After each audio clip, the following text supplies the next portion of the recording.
हम लोग एक बहुत ही सिंपल सी स्टोरी को समझने जा रहे हैं। ये स्टोरी सिंपल के साथ साथ मीनिंगफुल भी है।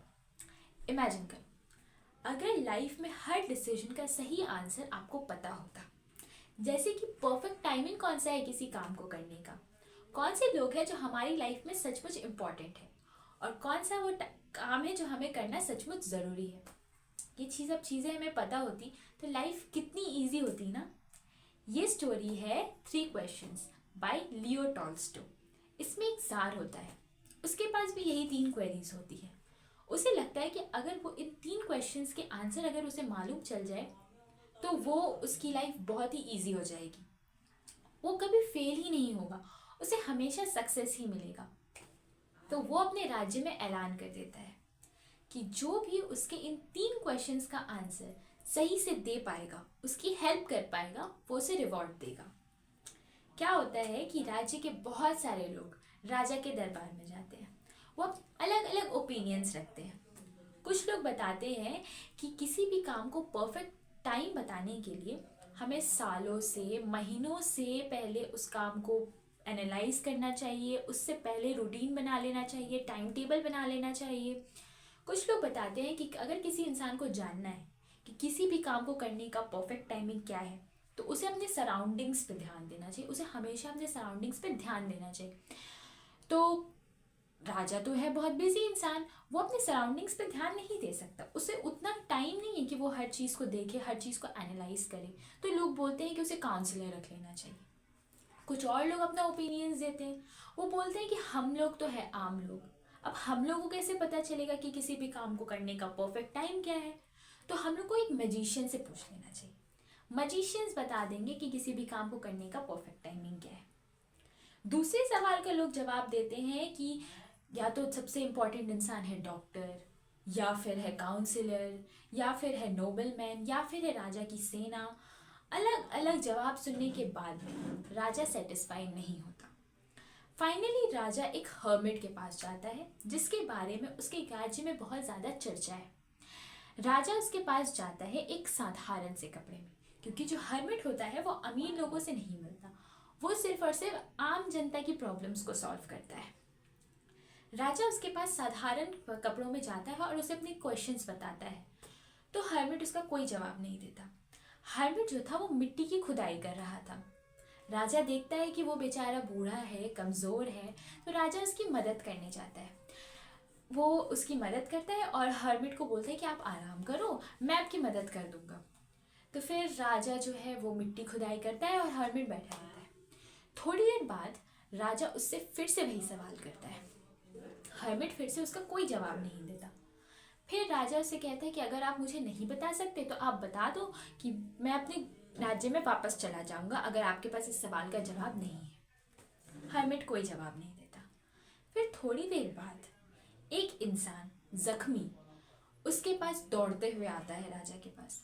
राजा उसको देखता है कि वो अपने पेट पर हाथ दिया हुआ है और वो भागते हुए आ रहा है। राजा और हर्मिट जाकर उसकी मदद करते हैं। वो उसके जख्म को साफ करते हैं। राजा जो था वो उसकी केयर करता है, उसके जख्म को साफ करता है, उस पर दवा लगाता है और रात भर वो उसकी केयर करता है।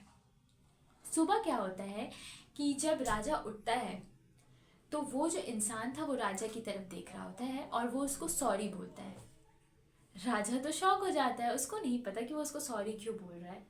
तो राजा से पूछता है कि आप मुझसे माफ़ी क्यों मांग रहे हो, आपने तो कुछ किया भी नहीं है, मैं तो आपको जानता भी नहीं हूँ, आप मुझसे माफ़ी क्यों मांग रहे हो। तो वो जो इंसान रहता है वो बोलता है कि मैं आपका दुश्मन हूँ, मुझे आपको मारने के लिए भेजा गया था, क्योंकि मुझे पता चला था कि आप बिना सेना के, बिना किसी के साधारण कपड़ों में यहाँ इस हर्मिट से मिलने आए हो, तो मैं तो आपको मारने आया था। पर आपके जो बॉडीगार्ड्स थे उन लोगों ने मुझे देख लिया, इसी वजह से उन लोगों ने मुझे जख्मी कर दिया। मैं किसी तरह से अपनी जान बचाकर भागते हुए आया और आपने मेरी जान बचाई। ये सुनकर राजा शॉक हो जाता है। वो आदमी उनको बोलता है कि अब मैं जिंदगी भर आपकी गुलामी करने के लिए तैयार हूँ, क्योंकि आपने मेरी जान बचाई। फिर राजा एक आखिरी बार हर्मिट के पास जाता है। वो बोलता है कि अगर आप मेरे इन सवालों का जवाब नहीं देना चाहते या आप नहीं दे सकते तो मुझे बता दीजिए, मैं वापस अपने महल चल जाऊंगा। हर्मिट बोलता है तुम्हें अपने सवालों का जवाब मिल चुका है। राजा शॉक हो जाता है, हाँ आपने तो कुछ बताया भी नहीं और मुझे मेरे सवालों का जवाब मिला कैसे?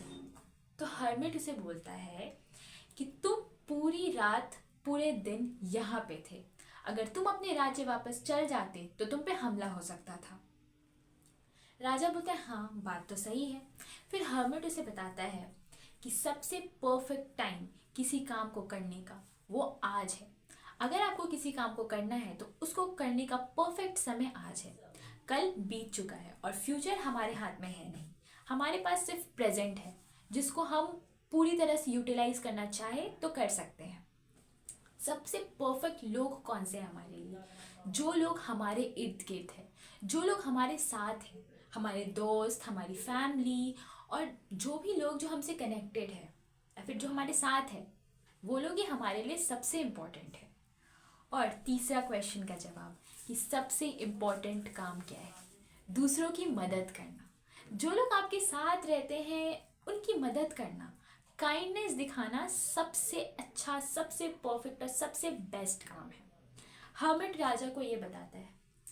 राजा बहुत खुश हो जाता है क्योंकि उसको उसके तीनों क्वेश्चंस के आंसर मिल गए और उसको लाइफ का एक बहुत ही बड़ा लेसन मिला जो वो कभी नहीं भूलेगा। और हमें भी मिला, हम भी नहीं भूलेंगे। हमें भी सीखने की ज़रूरत है इस स्टोरी से और हम बहुत कुछ इस स्टोरी से सीख सकते हैं। Thank you for watching this video. I hope you like this video. Thank you.